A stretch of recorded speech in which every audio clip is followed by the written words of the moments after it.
Am I on? Marcy, am I on? Okay, turn me on.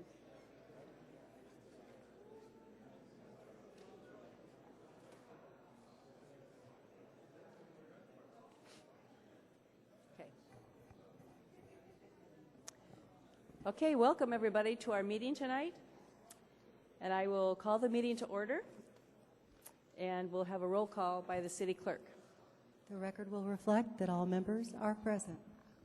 Okay, the next thing we're going to do is we're going to have a Pledge of Allegiance and our invocation by Pastor Travis Seibert of North Coast Church. Welcome, Pastor, and we will everybody will rise and remain standing, please, for the invocation. All right. I pledge allegiance to the flag of the United States of America and to the republic for which it stands, one nation, under God, indivisible, with liberty and justice for all. Let's go ahead and pray. Remain standing, please. Yes. Dear God, I just want to thank you so much for the city of Vista. Thank you for the city council members, Lord, for the mayor, and I just pray that you would just give them wisdom to lead this city, the right decisions to make that would create unity in the city, and just bless it. And in your name, amen. Amen.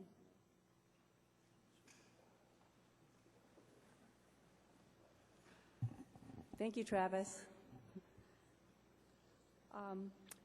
We have a Brown Act notice of a simultaneous meeting compensation. In accordance with the Brown Act, I'd like to announce that as a result of convening simultaneous meetings, the members of the Buena Sanitation District will receive compensation of $147.75 for the district meeting pursuant to the Buena Sanitation District Ordinance 2006-1. And the next thing on our agenda is our approval of the agenda by our city manager, Patrick Johnson. Are there any changes? Mayor, there are no changes to the agenda. Okay. We did have a closed session. Our city attorney, Daryl Piper, will report on any actions taken in our closed session.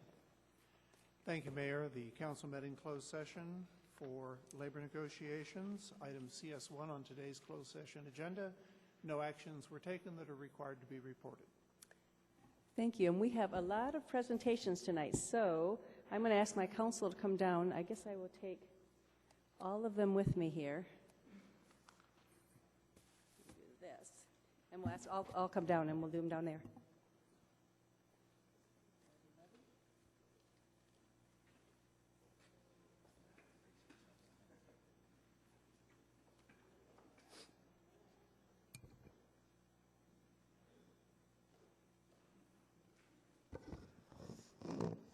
So the first things that we have to do here, we have our Employee of the Year Award. And so where's Claire? Where is she? Over there. I see her. Come up here, Claire. Claire Lopez.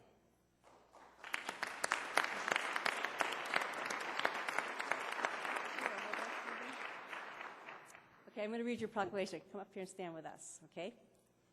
This is Claire Lopez, and she was recently recognized as the recipient of the City of Vista 2011 Employee of the Year Award.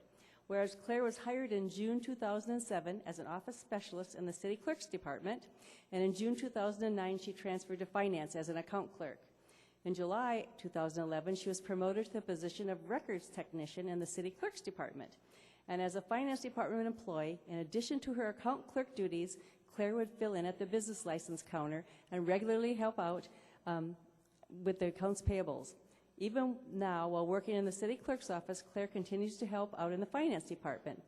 And during the business license renewal session, Claire assisted with an enormous amount of scanning that would have taken months to complete without her assistance. Claire is universally admired by the various departments in which she comes in contact. Claire has one of the best personal and professional work ethics and has a positive attitude for helping others and is definitely an asset to the City of Vista. And whereas the Mayor and City Council sincerely appreciate Claire's efforts on behalf of the city and congratulate her for being chosen the 2011 Employee of the Year. And I think tomorrow your birthday? So we can wish her happy birthday tomorrow. So tomorrow is Claire Lopez Day in the City of Vista in addition to her birthday. Congratulations.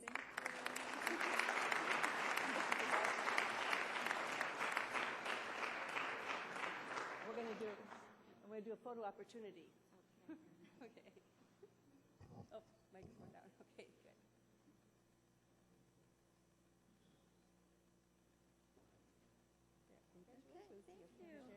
can have the big print too. Okay.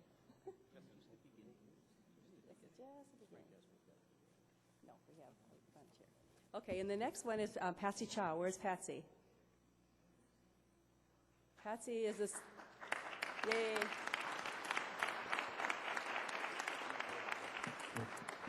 Patsy was recently recognized as a recipient of the City of Vista 2011 Manager of the Year Award. And whereas Patsy was hired in May 2006 as a principal planner, she was promoted to the position of city planner in February 2008. As a city planner in the Community Development Department, Patsy has proven herself as a motivated and respected professional leader within the organization and the community. Whereas Patsy is responsible for all the staff in the planning division and manages the division with minimal oversight, whereas Patsy handles all of the planning commission meetings, manages the private development applications, the city's sign approval process, and countless inquiries at the counter and on the phone, and whereas Patsy maintains a high level of performance and excellent customer service skills at all times. In addition, Patsy also provides translation services to customers in person and on the phone when assistance is needed. Whereas the mayor and the city council sincerely appreciate Patsy's work on behalf of the city and congratulate her for being chosen the 2011 Manager of the Year, now therefore the mayor and members of the Vista City Council do hereby proclaim Tuesday, March 29th as Patsy Chow Day in the city of Vista. So congratulations, Patsy.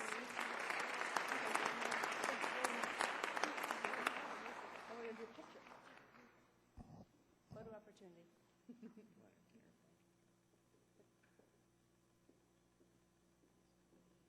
No, not good? Okay, everybody, one more time. There we go. Thank you very much. Congratulations. Thank you so much, man. Appreciate it. Thank you. Congratulations, Patsy.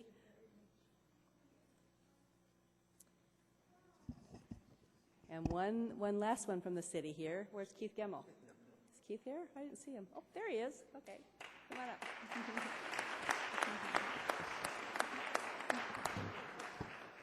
Whereas Keith Gemmel was recently recognized as a recipient of the City of Vista 2011 Mayor's Excellence in Service Award, Keith is a theater facility manager in the Recreation and Community Services Department and is being recognized for his commitment to internal and external customer service.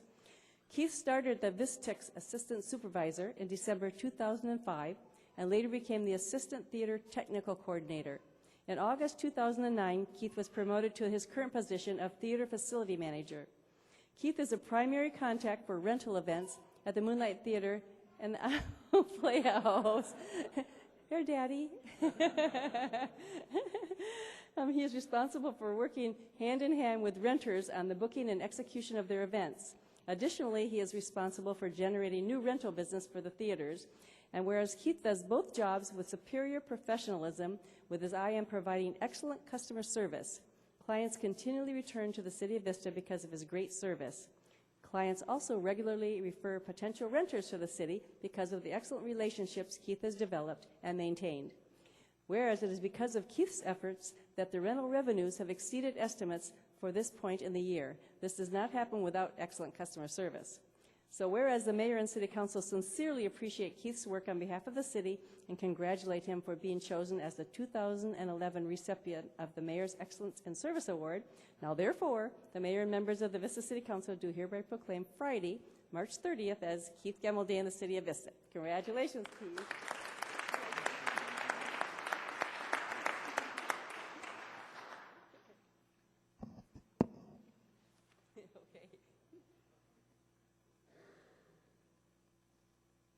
One more, Becky. Becky, hold on.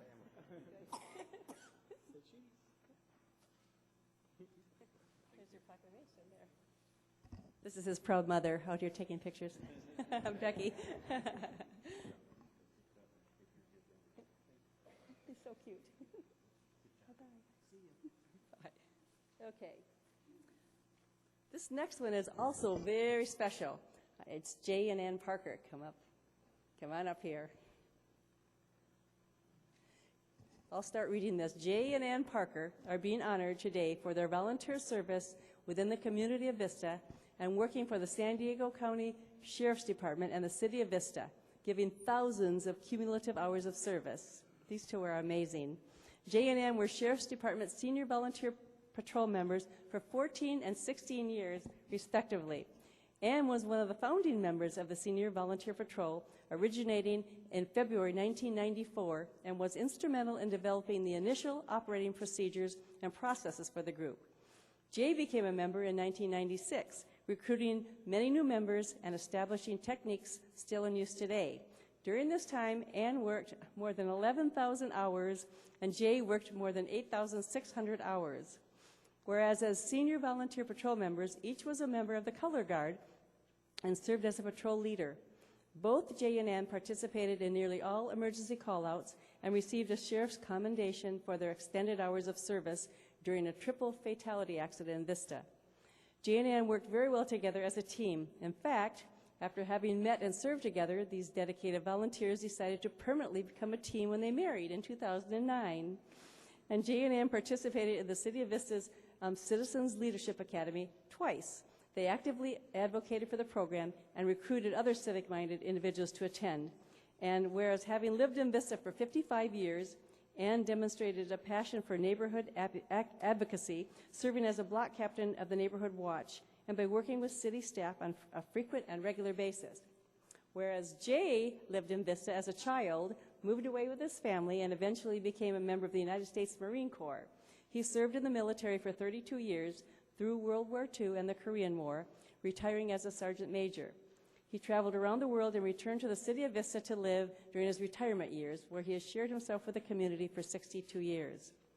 Whereas over the last year, Jay and Ann volunteered with the City of Vista's Code Enforcement Division, performing such duties as patrolling city parks, verifying dog ownership, and issuing reminders for license renewal and leash requirements, reporting various code violations, removing unpermitted signs, photographing and reporting graffiti, and assisting members of the public with requests. And this dynamic duo has always exhibited exceptional work ethic. They were organized and focused on completing assignments with one shift, usually 7 to 8 hours long. Their professional appearances and friendly demeanors exemplified that they were outstanding ambassadors for the City of Vista, the Sheriff's Department, and the community at large. And whereas the Vista City Council offers its sincere appreciation to Jay and Ann Parker for their unwavering dedication and unselfish commitment to this community, now therefore the mayor and members of the Vista City Council do hereby proclaim Saturday, March 31st as Jay and Ann Parker in the Day of in the City of Vista. Yay, congratulations.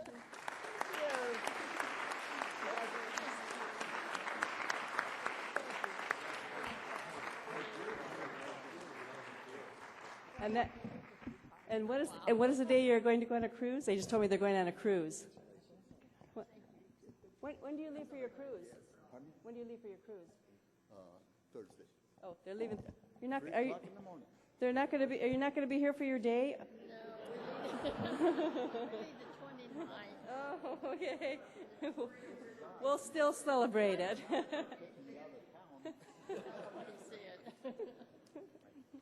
These guys are so special. Okay, we're gonna do. We have to do a photo opportunity here. Come back here. Okay, everybody in? Okay. Okay.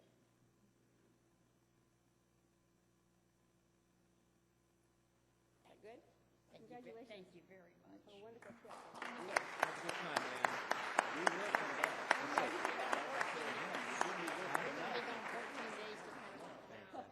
Yeah, I know.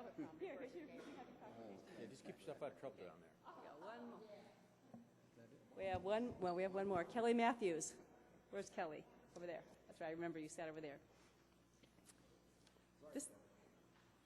Yeah, get back here, you guys. This is our last one. Okay.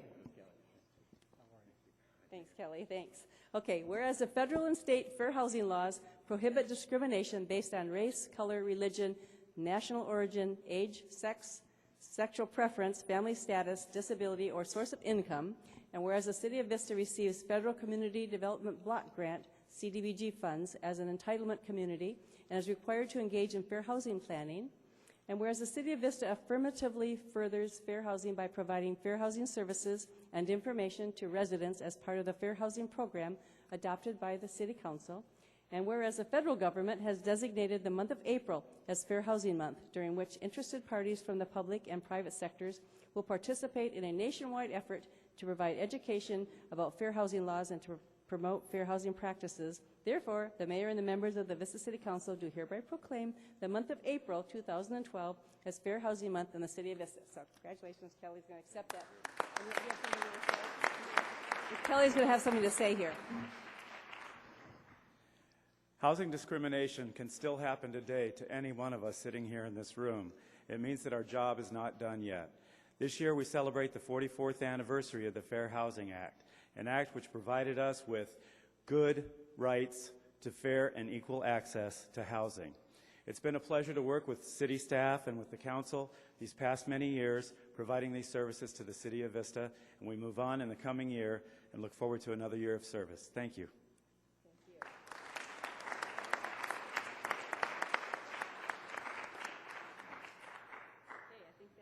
Did you have a picture? Oh, wait. One more photo opportunity. Okay,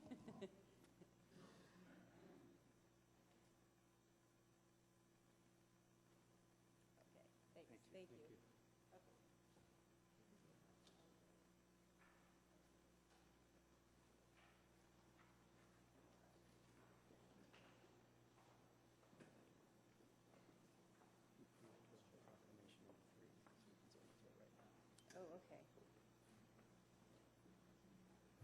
We have one speaker for proclamation number 3, which is it Keith Gimmel Day?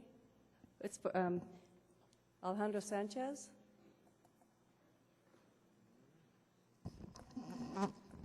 Good afternoon, City Council members. My name is Alejandro Sanchez. I live in the city of Vista Townside community for over 20 years now.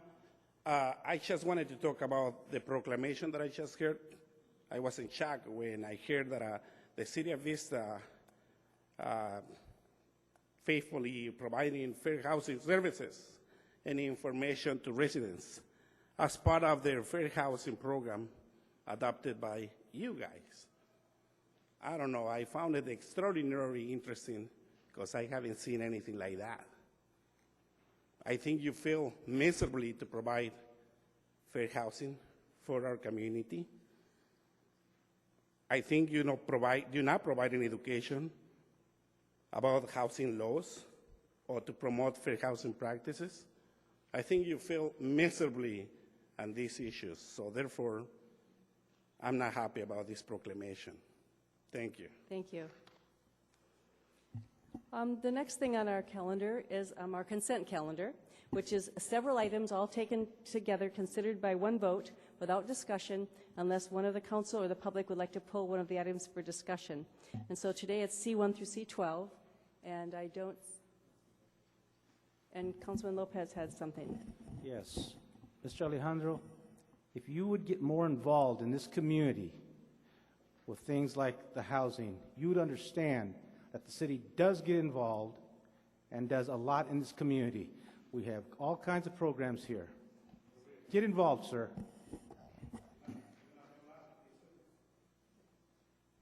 Okay, back to the consent calendar. We have, the public would like to pull items C5 and C12. Is there anything that the council would like to pull? C7. C7? Okay, hold on. Let's take a note here. C5, C12, and C11, did you say? 7? What did you say? 7. Oh, 7, okay. Okay, so then I would entertain a motion for the balance of the consent calendar. I'll go ahead and make a motion for the consent calendar. Oh, you did already. I'll second it then. Who made the motion? I guess I did. Both Frank and Steve made the motion, and Dave seconded it. Frank seconded it before anybody else did. Okay. Oh, dear. You got that down there? Okay, so everyone in favor, please vote. Or no, everyone, whether you're in favor or not, please vote. Sorry. No, I don't. Okay, with that, we're going to go on to, and we're going to do, oh, Mayor Pro Tem, I didn't take your vote. It's not coming up. Okay. Motion passes unanimously. So the next item we're going to go to will be C5, which is the Easter egg hunt at J.C. Wynn.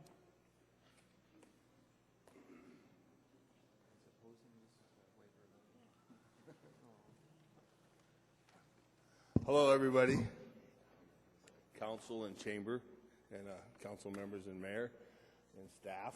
Once again, the community of Vista has pulled together, and we're shaping up to have a really first-class Easter egg hunt up at Brango Terrace Park. We went so far as to recycle last year's with the new 2 and a 7 over the signs and place them in strategic places on private property around the city of Vista. And a host of organizations are coming out to help, and lots of eggs and candies for all the kids. And I just hope that I'm pretty confident that we're going to get this thing going. And I'd like to thank everybody for all their help, and the council here for if they do decide to waive fees, would be grateful, and it'll maybe give us a little war chest in case we have to do this again next year. So we're shaping up, and it's looking good, and I hope everybody comes out and hunts a few Easter eggs this year on April the 7th, Saturday the 7th, from 9 till noon at Brango Terrace Park. Great, thank you. Then I guess we need to vote on that because we pulled it off. So do I need a motion and a second? I make a motion to approve. I'll second it. Okay. Councilmember Cole's motion, second by Councilmember Aguilera. Everybody vote, please.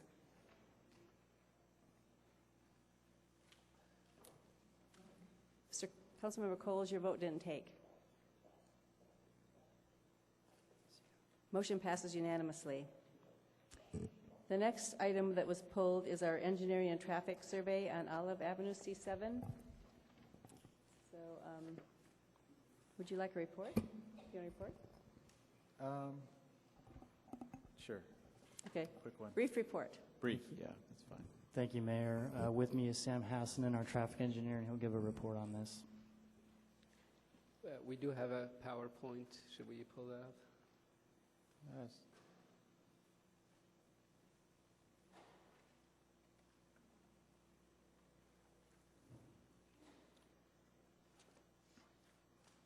So this is engineering and traffic survey for Olive Avenue for the segment between North Melrose Drive and just short of Vista Village Drive. Currently, it's posted with prima facie at 25 miles per hour in accordance with California Vehicle Code Section 22352, and based on the fact that it's within a business district. However, there's another California Vehicle Code, 40802, that says that even though a street is in a business district, if it's not a local street, then it does require an engineering and traffic survey to justify this posted speed limit. So in response to, actually this came up in a court case of contesting a speeding citation on the street. It was brought up by an attorney. So we conducted the survey, and based on the results of the survey, the recommendation is to raise the existing 25-mile-per-hour speed limit to 30 miles an hour on Olive Avenue between North Melrose and 1,100 feet east of Plymouth Drive. So this is a map of the area. It shows Olive Avenue. The bold line, the continuous non-dash line, is where the speed limit would be raised from 25 to 30, and then the dash line is where the existing speed limit, 25 miles an hour, would remain. And that concludes our presentation. Okay, do you have a question? Councilmember Aguilera? Yeah, I guess I just oppose it just on principle, really, because I drive that quite a bit, and I see a lot of kids. It's pretty well traveled. There's no sidewalks there, and I know that there's laws in this state that are causing this to be changed, I guess. It's just, to me, it's just, I just want to say it. It's ridiculous that people can break the law and continue to break the law, so then we adjust the law so that we can enforce the law. And to me, that just doesn't make sense. So I just oppose it for that reason, and the primary reason, though, is the fact that there are a lot of kids there. It makes me think, when I see a 25-mile-an-hour sign, it automatically makes me think there's probably kids here. So whether people slow down or not, and, you know, they are at least aware.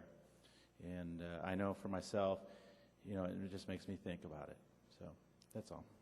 And the street it is traveled by kids and bicyclists. Unfortunately, in accordance with the state law, it does have to be surveyed to justify enforcement. Otherwise, we won't be able to issue any more citations. So the 30 miles an hour is the absolute lowest we can go based on the survey we conducted.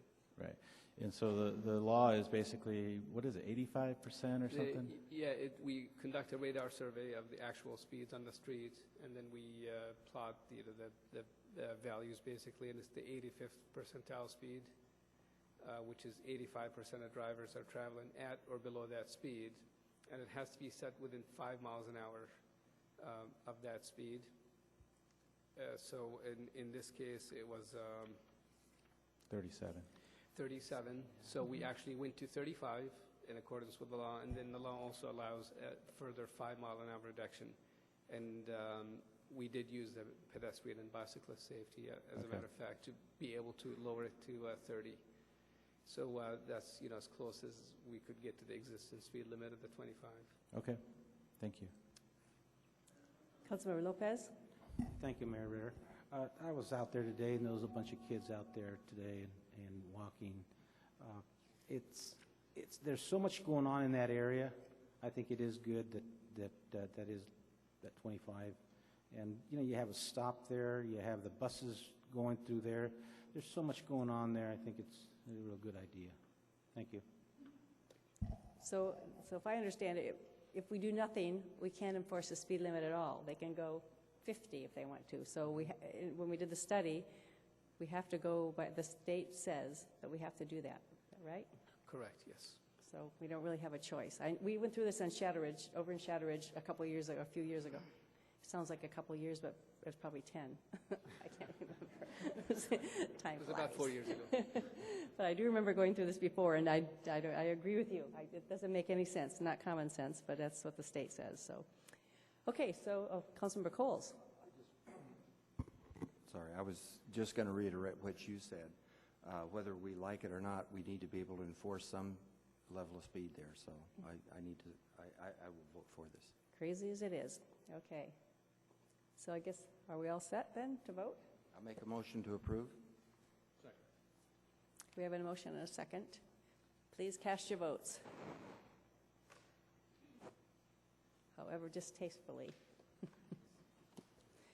Okay, motion passes with Councilmember Aguilera saying nay. Okay, moving on, I think the next one that was pulled is item number, where are we? 12, C12. The recognized obligation payment schedules, and it was, would you like a report?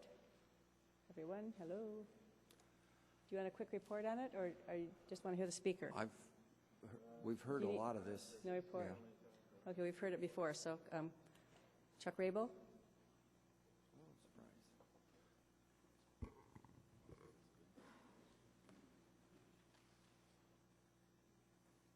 City Council, neighbors,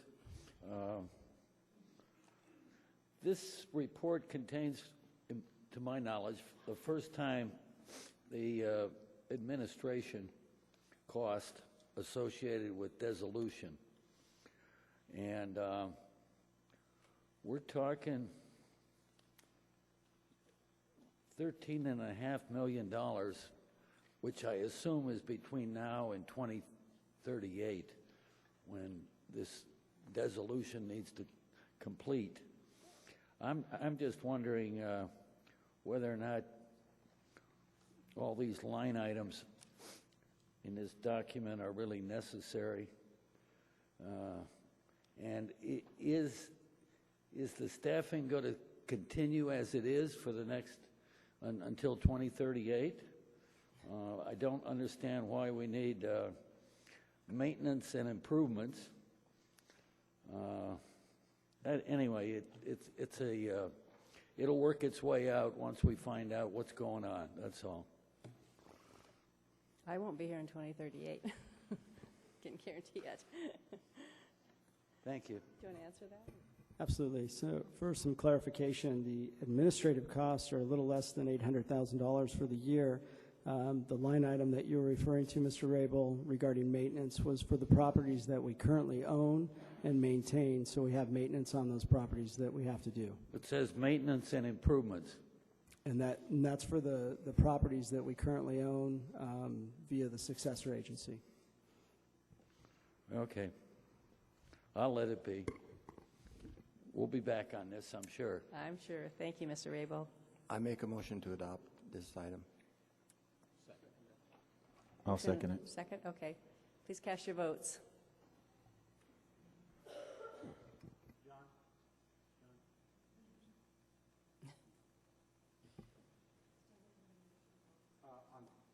Go ahead and shut our voting, then I just would like to say something to John. Did everybody voted? I did it. Who are we missing? Mr. Coles? I did it. Councilmember Coles, did you vote? I guess we have to push harder on the thing today. Something's funny today. Mr. Lopez, vote? There we go. Okay, that motion passes. And so, Councilmember Lopez. Thank you, Mayor. John, Are you on? Oh, no. Just want to thank you for working with Sunrise Material on item number 11. You and the staff did a great job there. Everything was in a positive way. Thank you. You're doing a good job. You're welcome. Okay, thank you. The next items are the next item are discussion items, and it would be apartment design guidelines.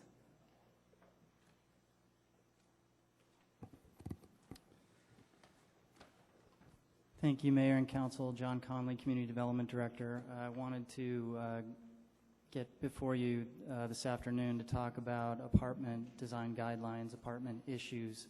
We have a number of zone changes that occurred as a result of the general plan update, and we have a number of pending applications for projects coming in for multifamily development at some higher densities.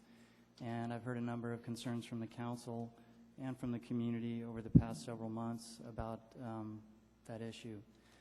So here are some of the things that have come out in some of the discussions that I've had with different folks, both on the council and in the community. There's a desire for high-quality architecture.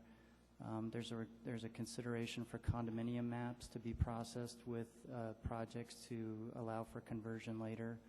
Laundry hookups, storage requirements, garage access from the internal garage to the unit, security gates and personnel, amenities including play equipment for kids, pools for adults, etc. Limits on studios and one-bedroom units, reduced massing, preference for smaller development pods, ample private and common open space, central location for antennas, and crime prevention techniques. So a whole list of different things and different concerns. So what I'm proposing to do in an attempt to address some of these concerns is to break this into two pieces. One is to address it through design guidelines, which we have and I'll talk about, and amending those guidelines to address the visual quality and amenities that are provided in apartment projects. The second part of it is considerations in our development code where we would actually have to change standards in our zoning code. And I don't intend to talk about those tonight. I intend to get direction from you on whatever changes you want to see, and if it involves changes to the development code, then we'll bring those back at a later date after we bring it to the Planning Commission first. And I intend to do that in April. As far as the design guidelines go, we want to talk about architecture and design, amenities and security. I feel like those are the three primary areas that we can address through those guidelines, so I'll touch on those briefly. The manual that we have that's available to staff, I gave you as part of the packet, is our design guidelines manual. It basically provides policies that address site planning and architectural requirements for a range of different projects. It includes visual examples of what to do right and wrong, et cetera. It addresses both residential and commercial development, so there's not a hierarchy, but more of addressing the different styles. So the staff recommendation is to go back to those design guidelines and revise the policies applying to multifamily development, and specifically talk about apartments and condominiums, the differences between the two, amenities and development standards that should apply to those types of projects. Primary issues would be architecture and design, Again, providing visual examples of high-quality architecture from existing projects and existing designs that are out there. One of the things that we provided the council was some examples of some different projects in North County that have been developed recently that sort of meet what we consider to be a high standard in the way of architecture and amenities and the style of the units, et cetera. So I'll cover those as well. But some of the main components are landscape and entry treatments, having a nice entry with a stamped entrance and extensive landscaping, et cetera. Gates are a consideration in that, and I'll cover that as well. Colors and materials of the building and the style is critical, and articulation or the form of the building in terms of how the massing is covered. There's a number of existing policies within the document that we'll also review and strengthen in terms of roof lines, construction materials again, and placement of the building on the site. So we'll be looking at all of the existing policies to review and revise as necessary. One of the other issues that we wanted to talk about was amenities. The level of amenities should be commensurate with the number of units. In other words, large-scale projects should have larger, better amenities. And as you'll see in some of the examples of the types of projects that are out there and some of the things that are proposed in the city, the larger scale projects have significant amenities. They have very nice community centers and gyms and pools and spas and all those things. And so we can have some preferences for those types of things based on the number of units. We'll also see that the projects that are coming forward in the city over the next several months include all of those things as well. So laundry hookups in the individual units, preference for internal garage access, those are things we'll include in the policy revisions. I just want to clarify or get clarification that there's a preference for internal garage access wherein it makes sense for people to be able to drive in their garage and get into their unit through their garage, but that can't always be accommodated in these higher density developments. So you really restrict a lot of development styles in requiring that instead of just providing for a preference for it where people can do it where it works. The last issue to touch on is security, and that's primarily designing to accommodate for security. So the Sheriff's Office reviews all of our applications and makes recommendations on things we can do in the way of the design of the project to minimize crime or minimize areas that are susceptible to crime, and so we'd of course reference those. We'd like to get some feedback from the council on preferences for gates or security personnel. We've got a number of different requests for different types of projects. Some require gates, or some are requesting gates, some are not. It would be interesting to know if there's a preference there. And then, of course, security is always controlled through management, really, of the project, and we don't really have control of that. We're going to control the design and the style and the amenities of the project as best we can, but ultimately it's going to be up to the management, and the higher quality projects will most likely bring a higher level of management as well. So just a couple of photos of some projects that we looked at. This is a project by the name of Archstone Pacific View in Carlsbad, and this is over off of Faraday and Cannon. It's a newer project that's been developed in the last few years. 3-story walk-up, similar to some of the types of development that we're seeing proposed in Vista. Higher level of architecture, colors, et cetera. A fair amount of open space on this project as well. A lot of different types of parking, garage, covered and open. But a higher level of amenities in this project. Of the ones that I provided for the council, personally, this was, I thought, was the highest quality one. Second was Marbella. That's in Carlsbad over near the mall. This is off of El Camino Real and, I'm sorry.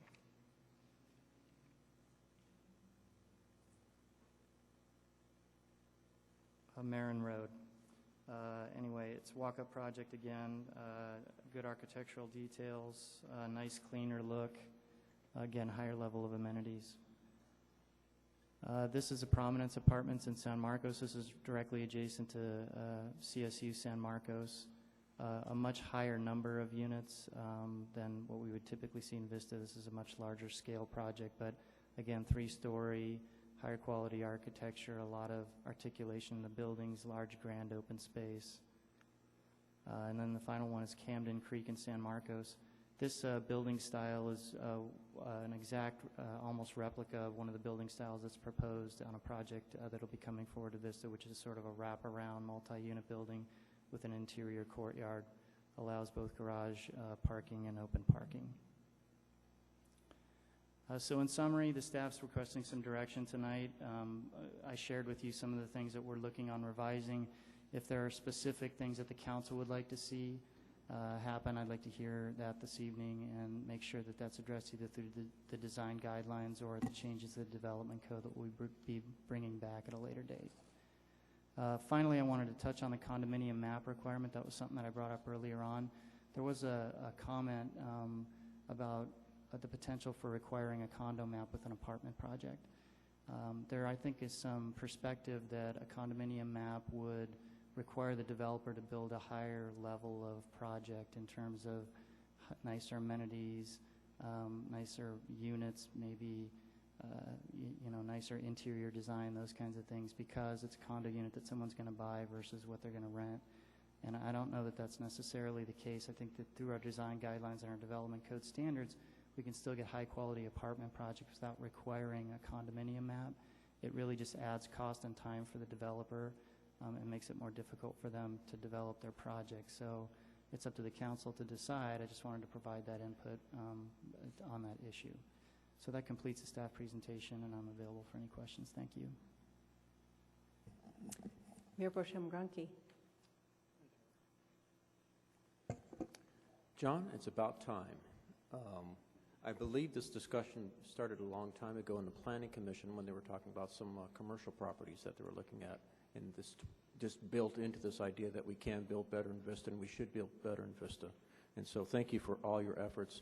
Thank the Planning Commission for all the time and energy they put into this. Just a couple questions about them. I realize when we talk about these types of projects, we usually try to refer to the fact that they park themselves, because I know we're talking about some internal parking that has access to the buildings, but some external parking too. One of the problems I've seen with apartments is a lot of times they're over-occupied, and that lends to itself where there's an imposition on the local neighborhoods with the parking.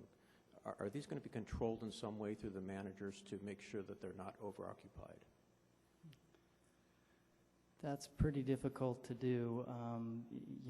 The city can only regulate it to some degree. The management's going to have to do some of that on their own. There are health and safety standards, but you can, as you know, cram a lot of people into a building and still meet minimum health and safety standards. So that's a potential. The developers of these projects, have to meet the city's code, and so our parking code requirements are, we feel, adequate to accommodate that type of development. But if you put too many people in the units over time, you're going to have a parking problem. The problems we have right now in some of the older projects, say in South Vista, for example, where we have some problems, we're just frankly underparked. They use ratios that are much lower than what we require today. These are the mixed-use zone, the majority of these projects that will be coming forward, and that's a newer parking ratio and is a little bit lower than what our multifamily standards are, but it's consistent with what other jurisdictions use and how they calculate parking. We don't really want to be too much more or too much less than the surrounding jurisdictions. We want to kind of have an equal playing field, and these mixed-use standards really meet that standard. Okay, well, thank you. The other thing is I know a lot of people have these new dishes that they use for television reception, and so how do they accomplish this? Where they hide it up on the roof somehow, and everybody just has cables down to their? Because I've seen them in other places where they're just kind of hanging off the balcony, and I think that's pretty tacky. Yeah, and we're proposing that we look at that issue to see if we have the ability to require a central location. It wasn't clear when we talked about it, and so we need probably a little legal assistance on whether or not we can restrict someone from putting it, say, on a condominium unit outside their, unit to capture, the signal. But the idea was to have a central location for those types of antenna and dishes and on the buildings so that people could all put their stuff there and it would be hidden. But that's the proposal at this point. We'll have to report back to you whether or not that's something that we can do legally. Okay, thank you. It's just, redevelopment is gone, but it still seems like we have an opportunity to do something downtown, and having these new standards in place is just the perfect time for that to happen. So, again, thank you for everything. Councilmember Lopez. Thank you for all your hard work, John, and thank you. Last meeting for the beginning we had on the, what was it, general plan? It was a lot of work. You spent a lot of time on that. When we look at our design, what I like to see, John, is that, Mr. Conley, is the buildings that the front part looks great, the sides look somewhat great, but the backs look terrible. What I'd like to see is that the neighbors behind those apartments, when they look into them, to the back part, let's give that back part a look, not just a wall. Let's give it a look where they break it up so that when they're looking at that, they look at that building, it's not just a wall. I think I've said that many times before. Also, what I'd like to see too is these that are gated, are we required, or can we make them put in cameras as they're coming in, so that, because sometimes there's problems. This way you have a hand on what's going on. Can we make them do that, or do they normally have it? Having a camera gate? A gate at the camera at the gate, Yeah, so that yeah. it transmits to... Into this, like the managers, where they can see, let's say something happens that afternoon, and then they can look back into that camera, see what's going on. So it'd be more secure. Sure, we can look into that. Okay. That's it for right now, but I got some Okay. other things. Thank you. My only question is, because I don't see anybody else's button on there, is you were talking about the level of amenities, that are commensurate with the number of units, and I was just wondering where would the breakdown in numbers be? Have you thought about that, or yet? Yeah, I put some thought into it. If you don't know yet, it's okay. I just was Yeah, wondering. we don't have a specific number yet. It's probably going to be around 50 units where we require more significant amenities.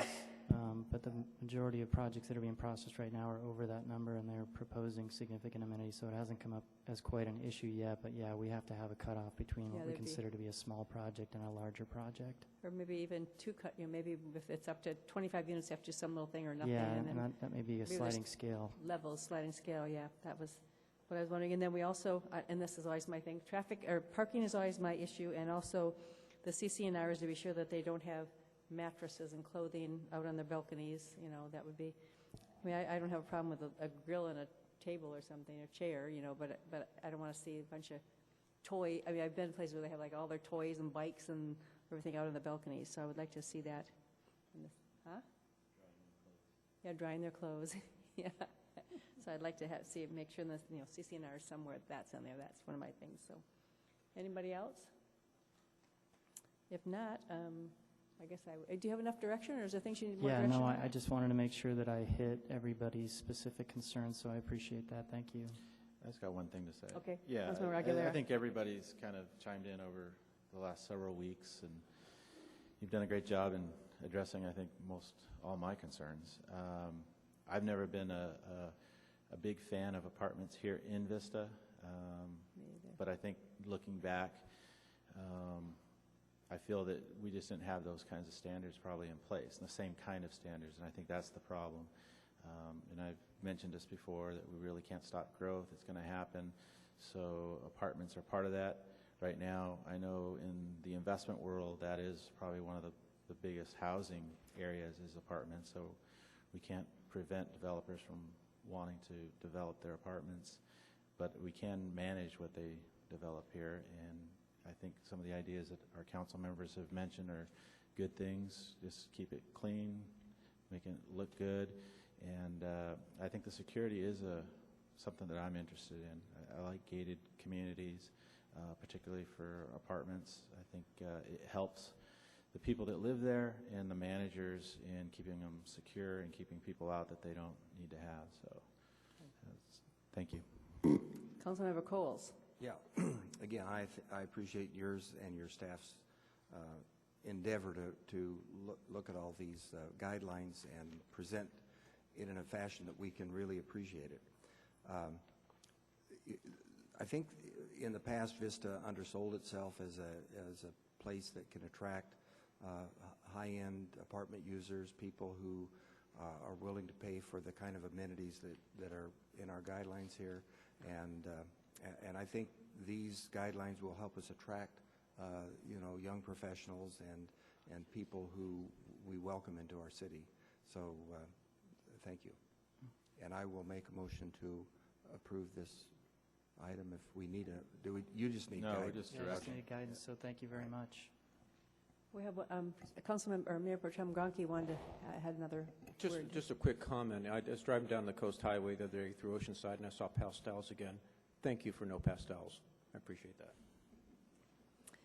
And I would only ask one other question is, can we get, I don't know if we can require it to be built to condo standards so that, because those are maybe a little stricter so that then one day if they decide to sell them, they could as a condo. Can we do that, require that, or is that not? That is something we can require. That goes along with the condominium map requirement that I spoke about at the end of my presentation. And so if the council wants to have that as a requirement, we can certainly include that in the standards. I just, well, that was the thing I would, because I know nowadays some of the, they're going back into apartments and building them to condo standards so they can sell them. So at some point they would have, private ownership of them. So anybody?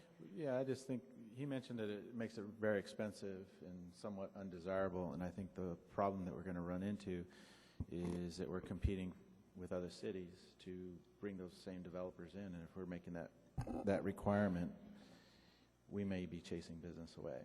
Is that?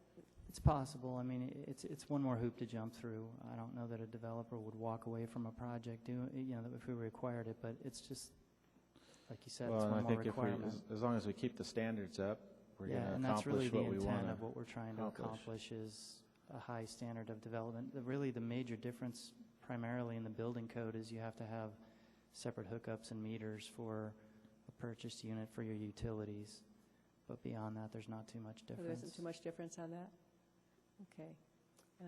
I guess then that's fine. I just think about the Monarch apartments over on Thibodaux, and those are what I like those. I think those turned out really well, and those I think were built to condo standards over there, so that if they were, and they did convert. I mean, they did adopt a condominium map later. No, they did. And I think most developers in this market are doing that anyway. But again, it could be a requirement if the council wanted to do that. Well, it doesn't sound like they do, so. Councilmember Coles, did you want to say something else? Anybody?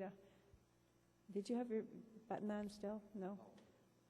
No, it's okay. I just was, okay, so I guess everybody doesn't agree with that, so. Okay. It's okay. Thank you. It's okay, so. Then I guess we are through that. John has enough information, so we'll move on to the next thing. And the next thing will be on our agenda, hold on, let me get my glasses on here.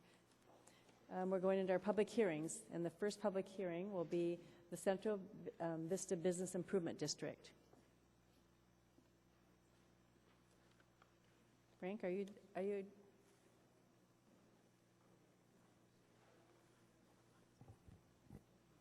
Does Frank have a conflict? He's recusing himself. He has a conflict of interest. His property is in this area. So would we like to have a report? Okay. Yes. Good evening, Mayor and members of the council. I'm Kevin Ham. I'm Director of Economic Development for the City of Vista.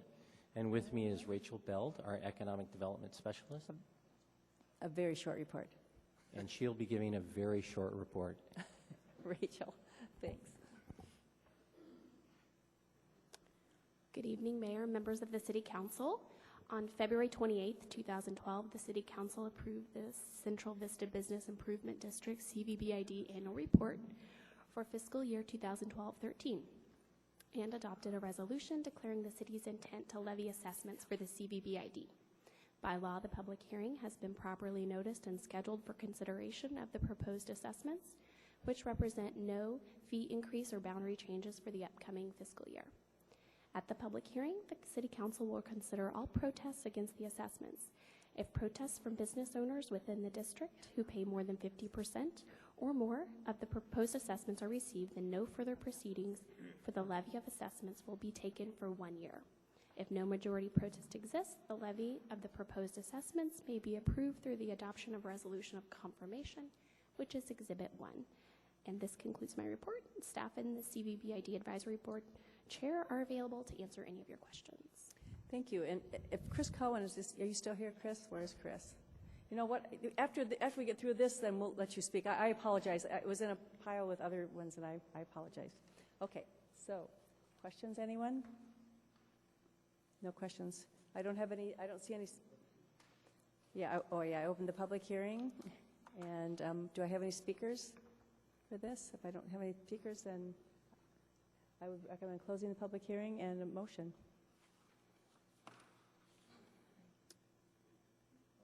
I'll move to close the public hearing and approve the recommendations. Also, I just want to say thank you to Mr. Gamaro for all your efforts and everything you've done down there. It's really been excellent job. Excellent job.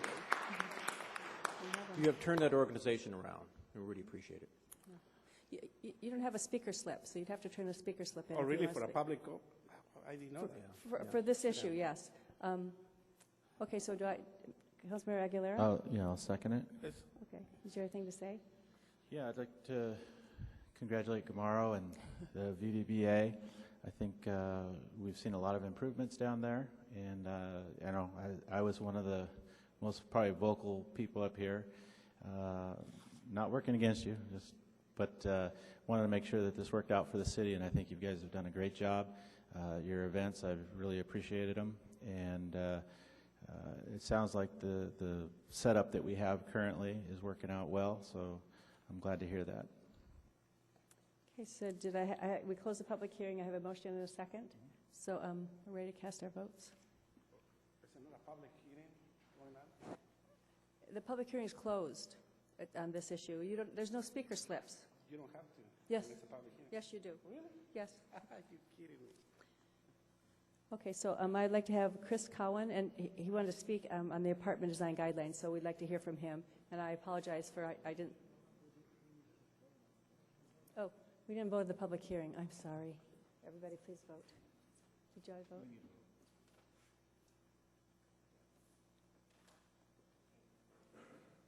Frank didn't vote, did he?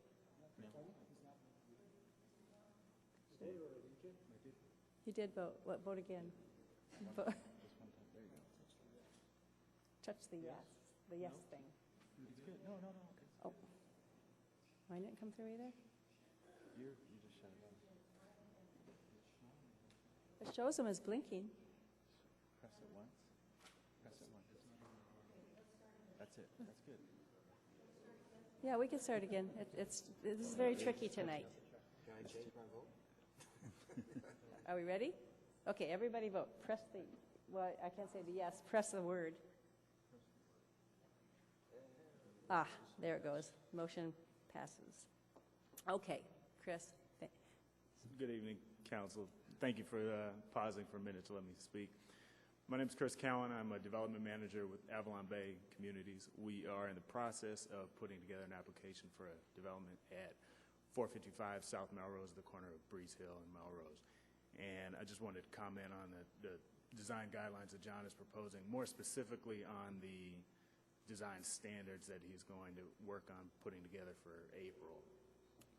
There's a specific piece of that where he is evaluating the drive aisle width at communities that are being built, and we have a very specific interest in that because Vista currently has a standard that is significantly wider than not only neighboring cities but throughout Southern California, where Avalon is really active in building. And more importantly, Avalon's business model is to not only build but to hold our properties long-term. So we're not only a developer, we're actually a long-term operator. So we have a really particular interest in making sure that our interests are really aligned in being a long-term community partner. And Vista's current drive aisle width being wider, I appreciate that that's a very specific concern, but that's how we think about building. The reality is that width then reduces the extent to which we can provide what it looks like some of you are concerned about, as are we, which are amenities and green space and landscaping within the community. So I realize it's not necessarily in the purview of tonight, but as you look at the second piece of what John has really worked hard on, the design standards and the zoning, if you could just pay particular attention to the drive-out width, because that's a really key area where we can make a specific change and have it then lead to directly improving some of the things that you had spoken about and that we too are very interested in maximizing long-term. Thank you. Do you want to ask one question? Councilmember Gronke wants to ask you a question. It's not a question as much as a comment. I've been in the city for 30 years, and we've built some pretty cruddy apartments, and I'm really hoping that you'll change that. I hope you will. We hope so, too. Thank you. Councilmember Aguilera. Yeah. Who determines that? I mean, I know that it's council, but I mean, is it fire that's determining that, John? The standard that's in our current code is a bit of an antiquated standard, I would say. It's been in there for quite a long time, but it's 32 feet, whereas most jurisdictions use 24. And the fire department has been part of this review. They said they're satisfied with 24 as long as it's marked. Well, that's good to hear. So we might have some good news for you then next month. Great. Thank you for coming. Thank you. Mr. Conley, this item's coming back in May to the City Council, correct? That's correct. Thank you. May or April? May. Okay. Okay. So then moving on to our, I think we're all done, right? We finished that? Okay.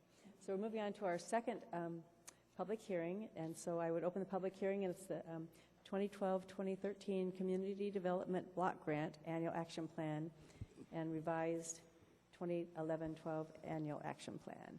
And I have speakers. Do you want to hear the speakers first? Oh, okay. Nadine Kina is the first. Would you like a presentation? No. Sorry, John. Okay, Nadine. Mayor and City Council and staff, thank you so much for having the courage to give money to the senior citizens of Vista. I've been wearing many hats to try and save our seniors and try to keep them in their homes as long as possible. Tonight I selected a hat that kind of predicts or is the era of the fedora, because most of my seniors now have, in the 1920s, is Jay still here? Jay is one of our oldest seniors in this community. And so they're all receiving free services, from the vial of life that goes on the refrigerator. And I'm trying to give this out to all those seniors who live here. And it's hard to get the word out.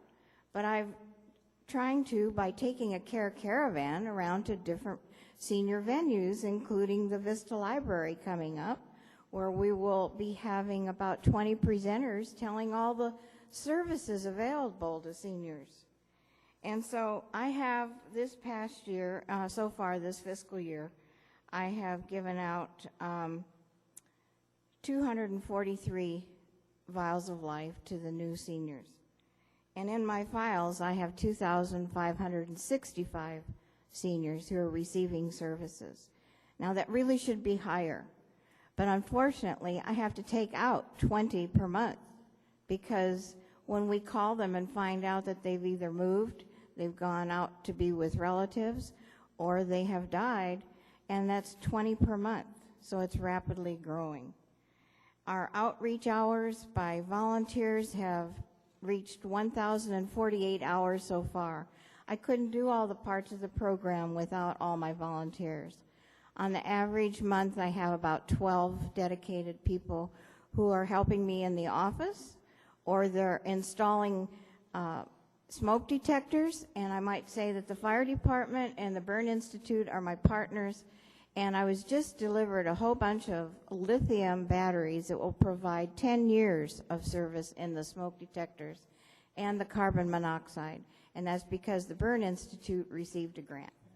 And that's all I have to say. I want to say one more thing. Thank you to the committee for all their diligent work and dividing up all those monies.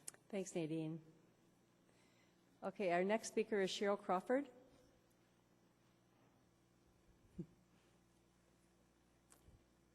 Mayor Ritter and council members, I'm here on behalf of Meals on Wheels. I am a delivery volunteer for Meals on Wheels. I've been delivering for about 7 years now, and I'm also on the advisory committee. And my route actually includes Vista as well. We have 3 routes in Vista during the week and 2 on the weekend. And I would like to personally thank Mayor Ritter for delivering meals to the Meals on Wheels seniors last week. Yeah. Thank you so much. And I would like to thank all of you for including us in the Community Development Block Grant Program again this year.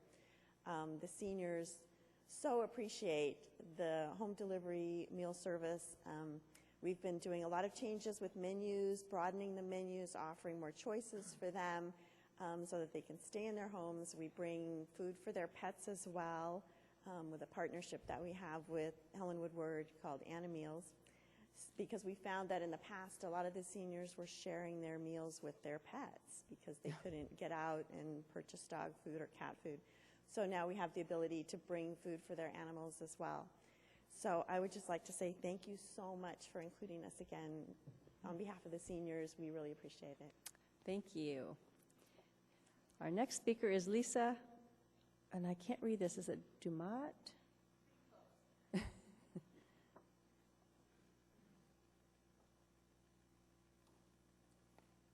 Good evening, Mayor, council members, staff. Speak right into your microphone there so we can all hear you. Thank you. Good evening, Mayor, council members, staff, and everyone in the chamber. Thank you. Lisa DeMalt with Catholic Charities. Catholic Charities has been active in the Vista community for decades, whether it was years ago over at St. Francis Church.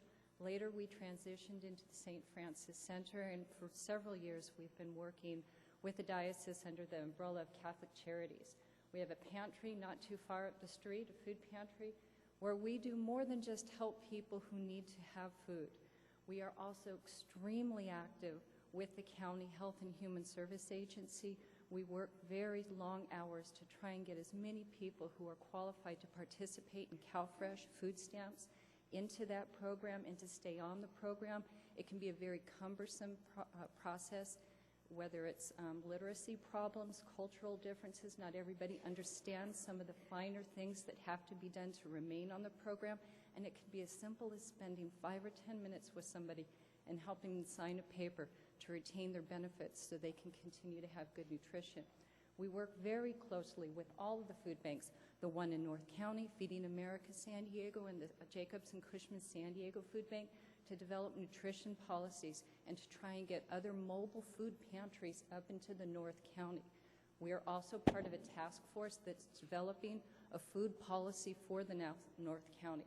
We're very active, and we could not continue to do that without support from the community and your support. So I wanted to thank you very much for helping us keep our doors open. Thank you. Our next speaker will be Erin Harmanson.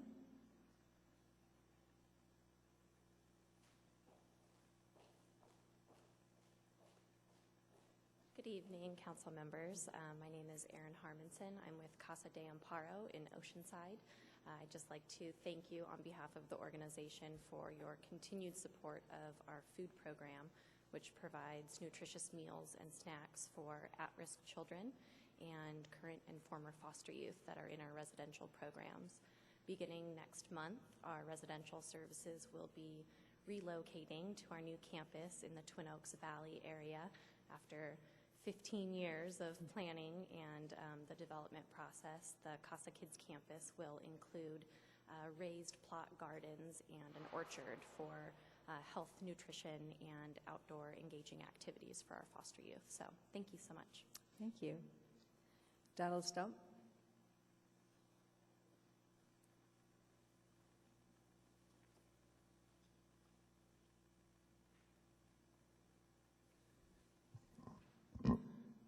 Good evening, Mayor, Council, and the committee. I want to thank you for your support of our Family Self-Sufficiency Program. We serve hundreds of Vista residents and families every year. I want to thank you because we really put together a patchwork quilt of funding to provide these services, and having funding from the city really helps us leverage other dollars in the community that bring resources to the most needy. Last year, we served almost 150 people who are at risk of homelessness with hotel motel vouchers to get them in a temporary shelter until we could get permanent placement. We put on financial literacy workshops and also did some financial coaching one-on-one with probably 200 folks in Vista. And then about 100 Vista residents were served with employment readiness and workforce readiness classes, and then we moved them into employment this year. So I want to thank you for helping us to help Vista's most needy. Thank you. Our next speaker is Fernando. Is it Samudo? Sanudo. What is it? Sanudo.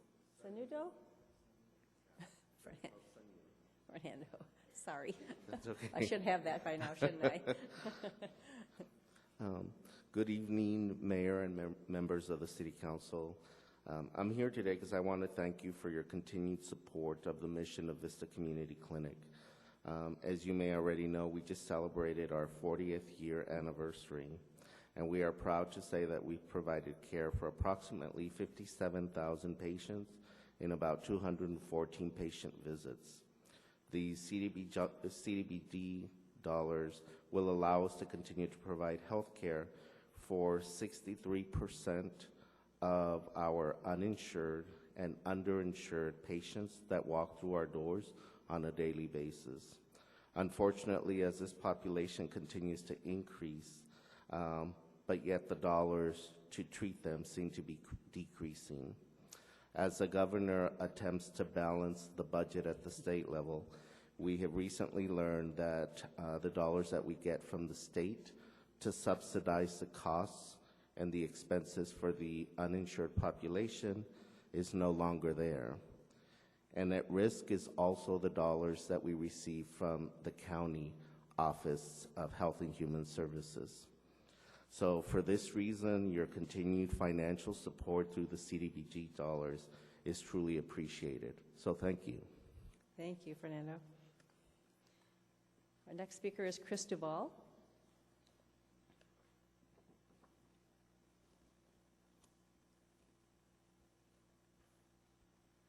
Good evening, Mayor and Council members. I'm Chris Duval, and I'm representing Palomar Family Counseling Service. And I would like to take a moment to thank the committee for all of their dedication and hard work. I know it's a difficult decision as budgets are being cut, but I just want to let you know that our agency is in support of their recommendation for continued funding.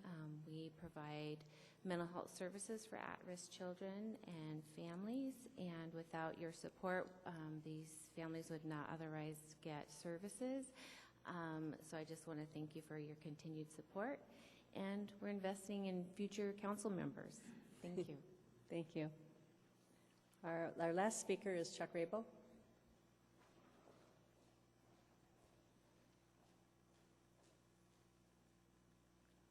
Council, it's me again. It seems like at least the last 10 years I've addressed this subject, and it was mistakes made back in 1999 in order to get the money to complete the new downtown. The city leveraged the community block grant money, okay, under the guise that it was going to create jobs. And for a while, they actually tried to train people, but at the tune of, it used to be $500,000 a year, but the city refinanced the note, and back in 2011, and the debt load now is $364,000 a year.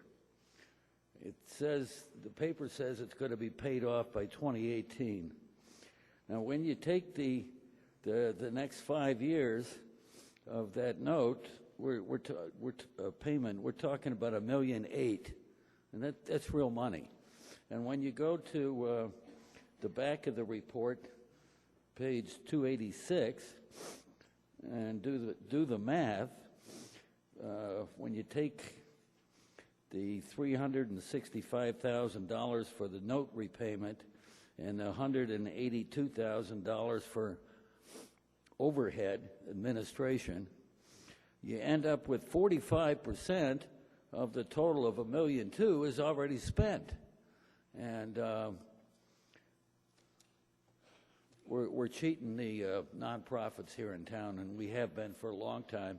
And with that, I want to thank the committee for doing what they do with the limited availability of funding. Thank you.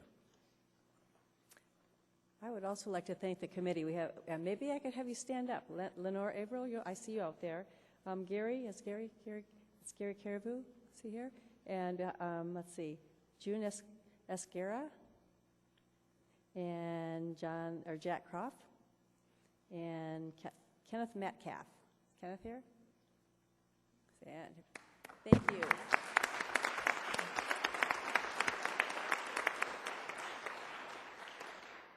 Harvey Bush, it's the first time he hasn't been here in, how many years, 12 years or something? He's not here, and John Healy's not here. So, but these guys work so hard to distribute those funds fairly. They interview everyone, and so we just would like to thank them. And so, Councilmember Aguilera. Yes, thank you, Mayor. I would like to also thank the committee for the hard work they've done. They take a lot of work off our shoulders. But I would also like to thank all the nonprofits here in Vista that do work here in Vista. There's been a lot of changes in our state, in our country, and how things are going to be handled. And I think moving forward, local government is going to have to rely a lot more on nonprofits to do the things that local government used to do and is no longer capable of doing.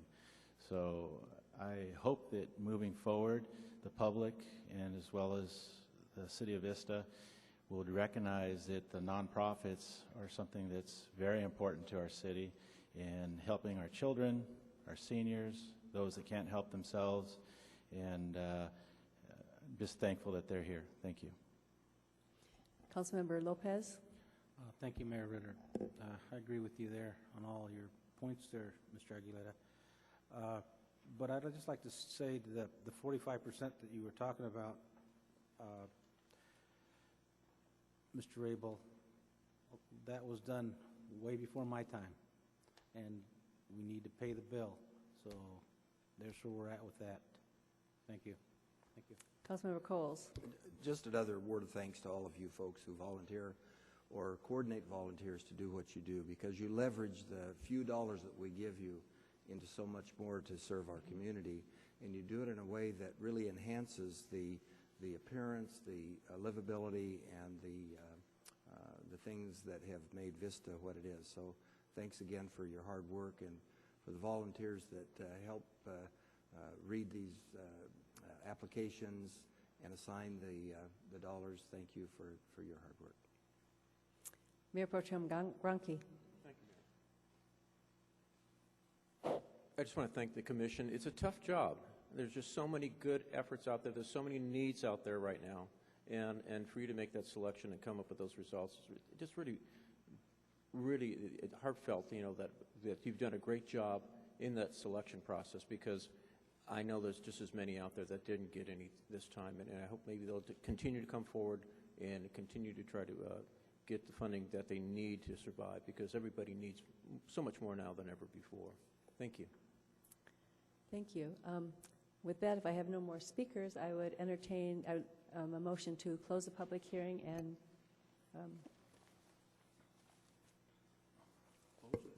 I move to close the public hearing and adopt these recommended grants. I'll second it. Staff recommendation. Okay, we have a motion and a second.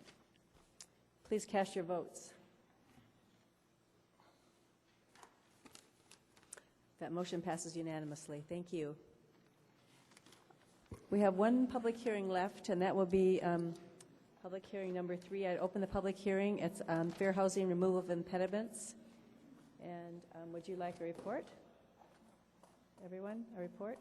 Shake your head. Yes, no. Don't need one? Okay. Do I have any speakers for this? There are no speakers for this. Do you want to They just want to, yeah. I do.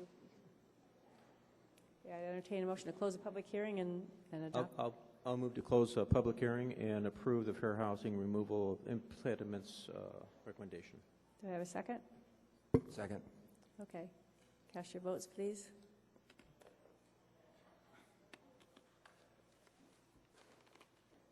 That motion passes unanimously. Okay, so then from there, we're moving to oral communications, and so I have 4 speakers here. First speaker is Leonard Brongo.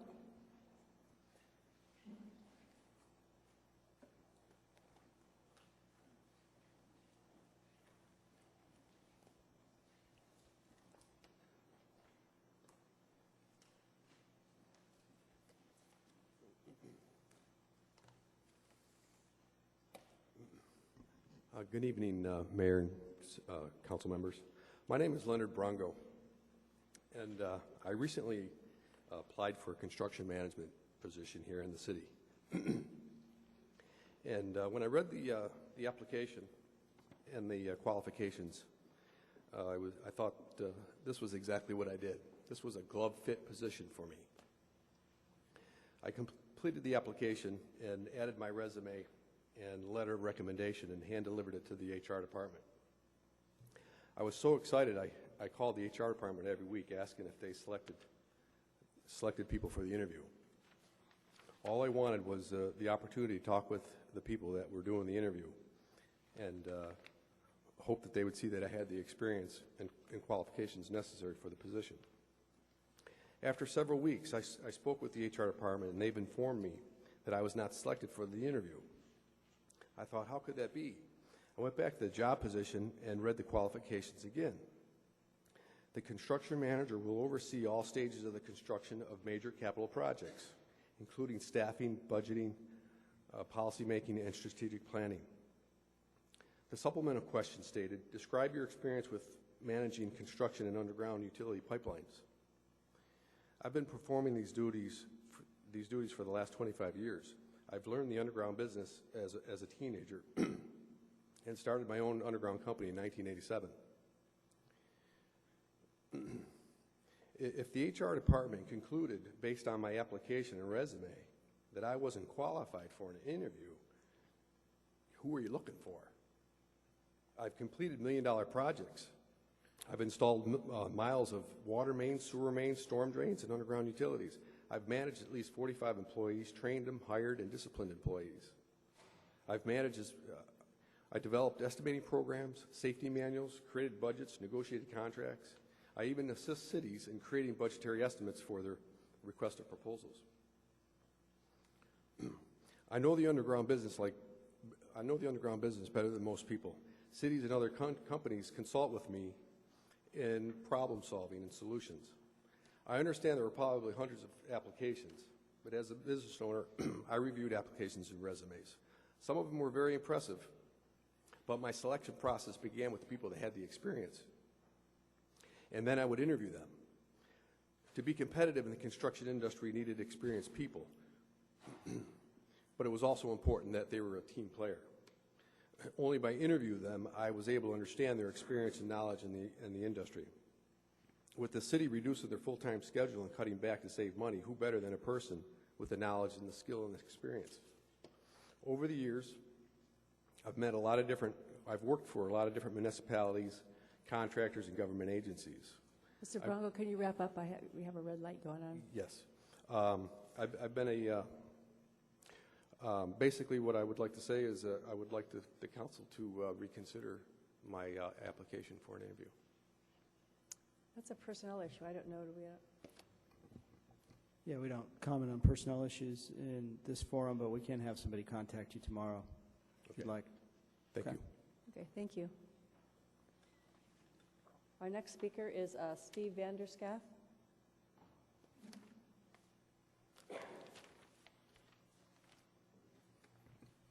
Good evening. My name is Steve Vanderscaff. I've lived in Vista for 26 years. I've lived in my current address for 20 years. 180 seconds is nowhere near enough time to share. Feedback. 180 seconds is not enough time for me to share with you what I've been put through since the beginning of 2011 at the hands of city staff. My family and neighbors and I elect you folks, but we sure don't elect the city staff. I think you need to know the apparent lack of guidelines, or at least the unreasonable guidelines that they're given to handle complaints at the hands of an angry neighbor. Okay? I had somebody buy property immediately adjacent to my 1 acre, call him Paul. Okay? And he picked a fight with me and has thrown so much at the wall with the city of Vista, with so many different departments. He eventually, after about 7 months, got something to stick. And now I have had the use of my property stolen from me by the city of Vista.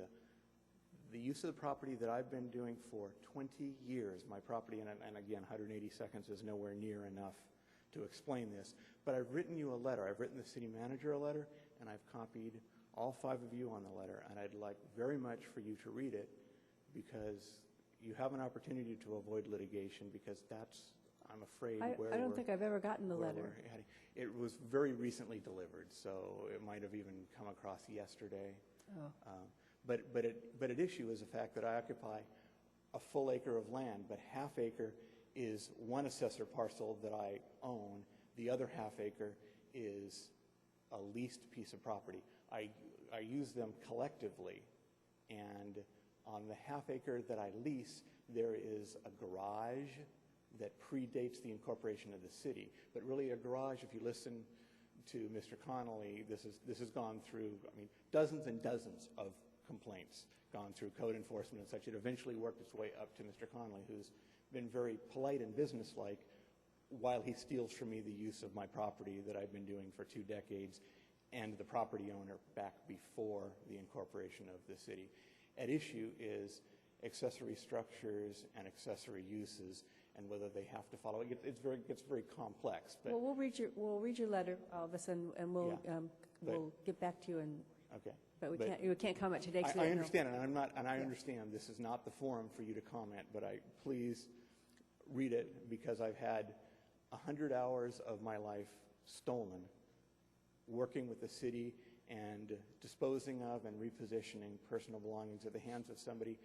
Not only does he not live in Vista, he doesn't even own the property. He can't own property because he's got liens against him by the Franchise Tax Board and by the County of Orange for support. So he carefully owns property in other people's names, so he doesn't live here, work here, shop here, school his kids, own a business, all the things that I do. Okay, well, we will read your letter, and we will get back to you. I hope somebody would be in contact Did you want with to say me. something? Yeah, we received the letter today, so we'll respond back. Okay. Appreciate your time. I'm not going away. Okay, thank you. Our next speaker is John Moffett.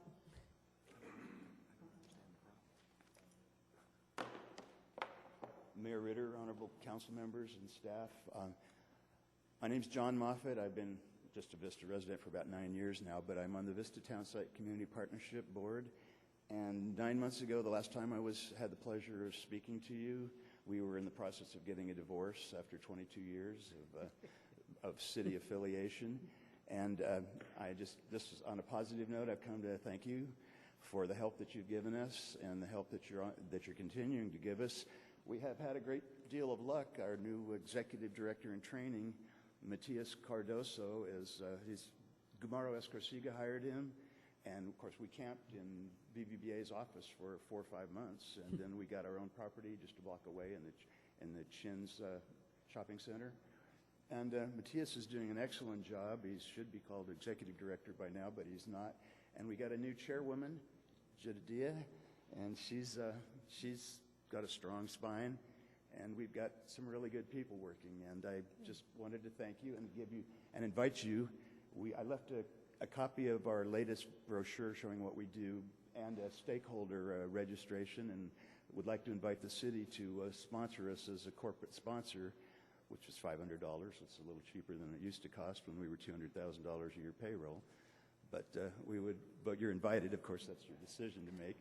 And please feel free, and if you have any questions, and please stop by. And if any of you, if the city doesn't want to do it, you're all invited to join up as an individual stakeholder and to stop by our office and see how far we've come. We've still got a ways to go, a long ways to go, actually.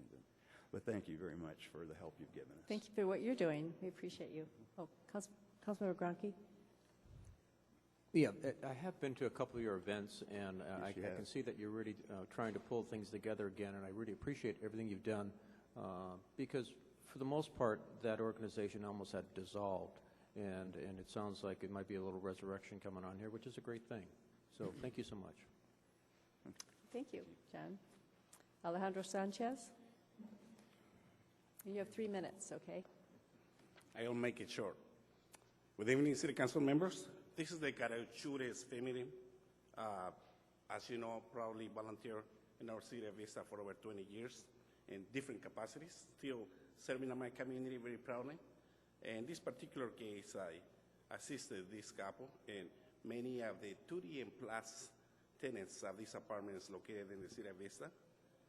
This family has been, not only this family, a lot of families still, and they were victims of criminal acts of hate from the side of these slum landlords that, in spite of the efforts from the Carachures families and others families to demand in writing and letters sent by the management to repair all the problems that they had in their apartments, many of those problems that they had that I got witness, and I called immediately to the Environmental Health Department. I came to the city with inspectors.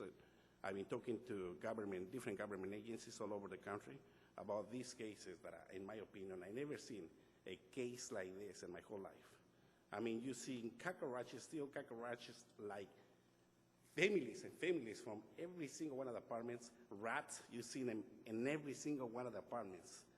Holes all over, no heaters. I mean, there were so many violations that you couldn't even believe. And I've been around for too long. I even managed apartments for 8 years, so I know what compliance is, and I know what the city sometimes do. They're very slow, unfortunately, very slow to act. I called John Conley, and I told him, and demanding, you know what, you have to do something. Just call the owners and tell them, demanding that they have to change, and not to let somebody without license doing gas work. No, it's unacceptable.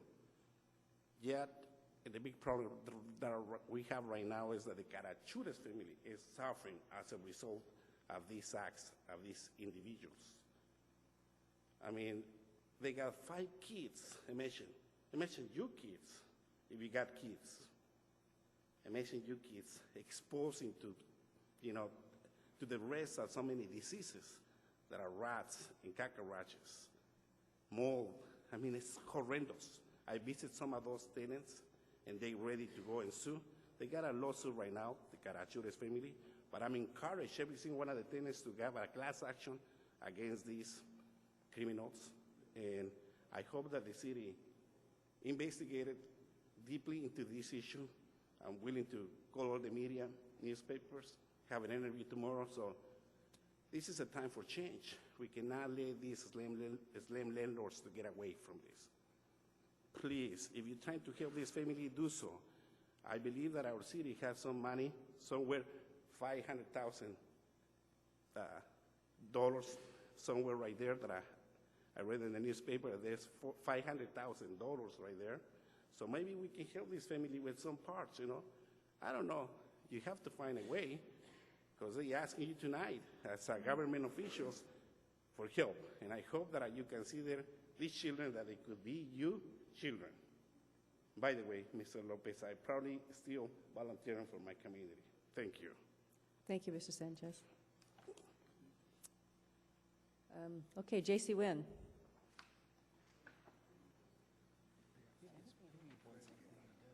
Once again, thank you, Mayor and Council and staff.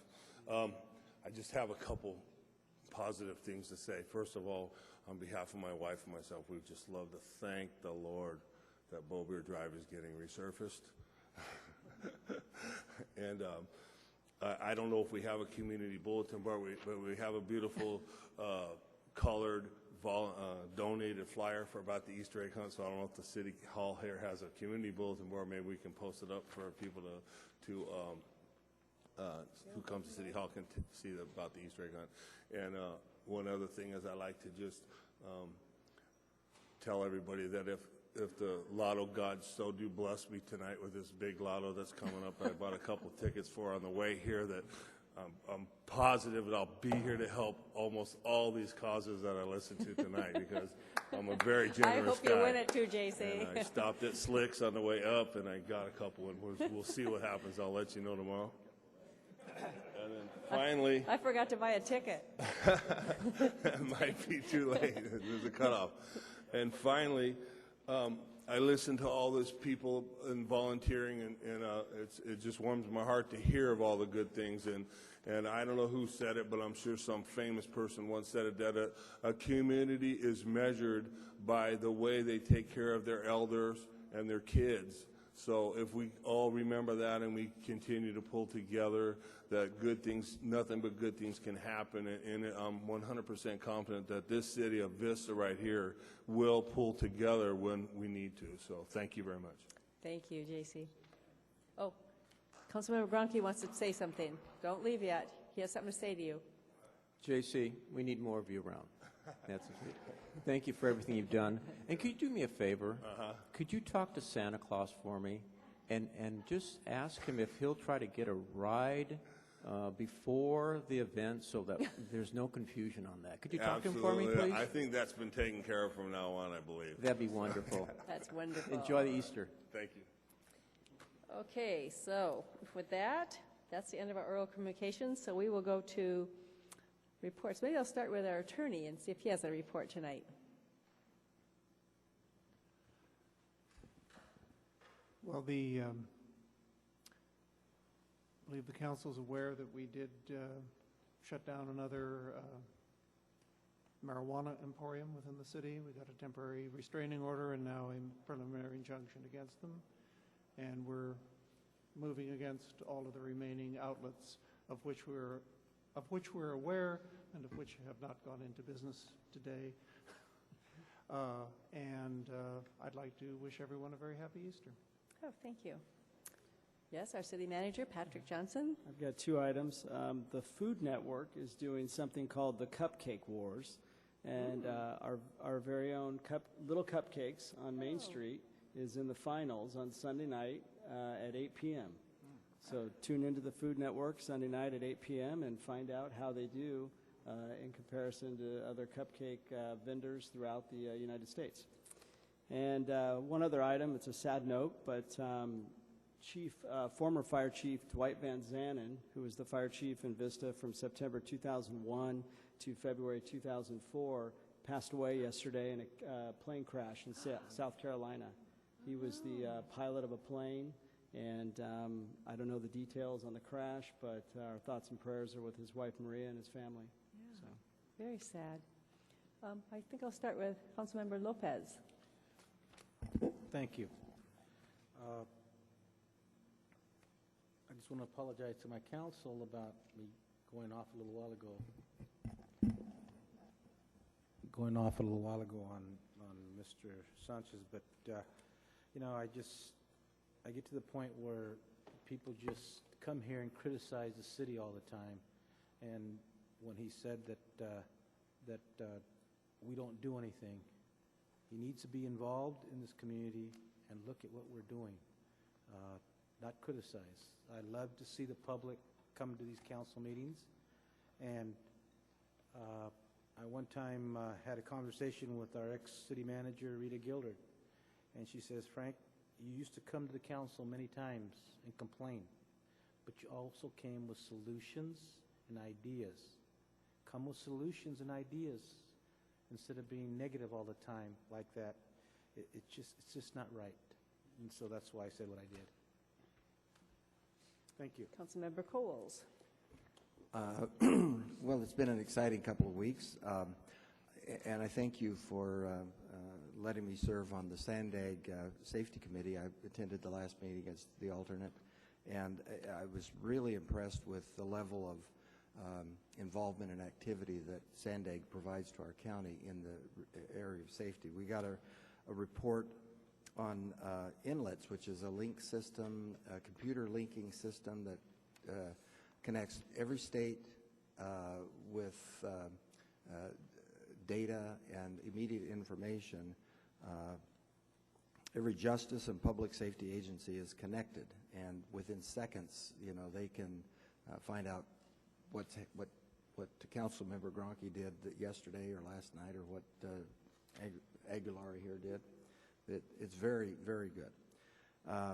They reported on a gang sweep that was done earlier this year. They netted 117 street gang and Mexican mafia that were indicted as a result of that.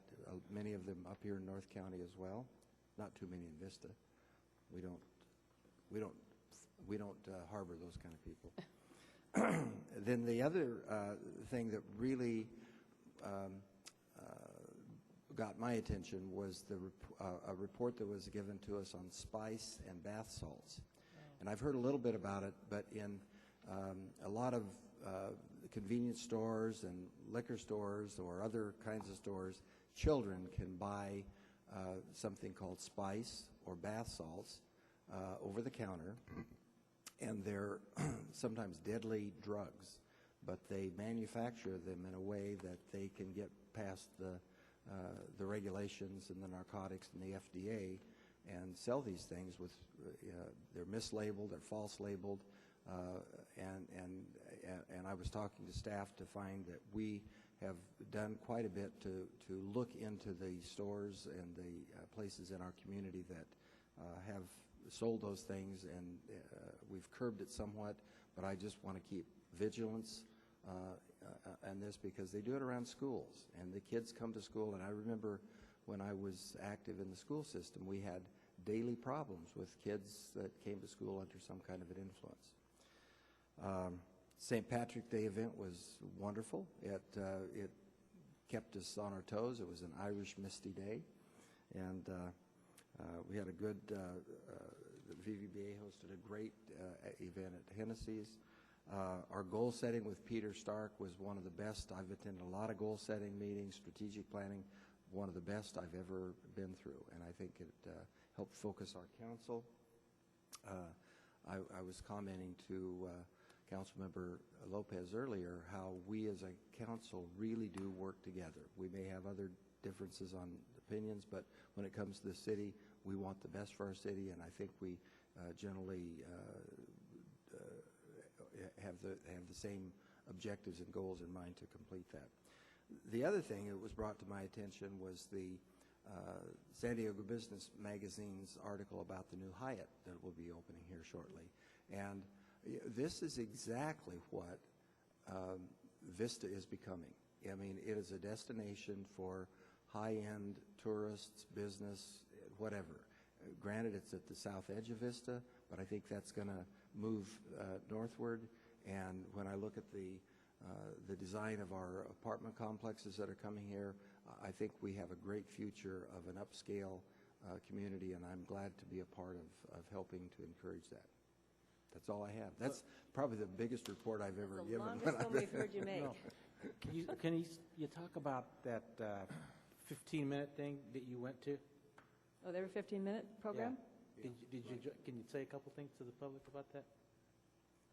Yeah, Did you go? I did not go. I planned thought to you go. did. No, I signed up to go, and then I had a last-minute personal conflict that I couldn't go. But I've been to it plenty. I can tell you how it happened back when I was superintendent.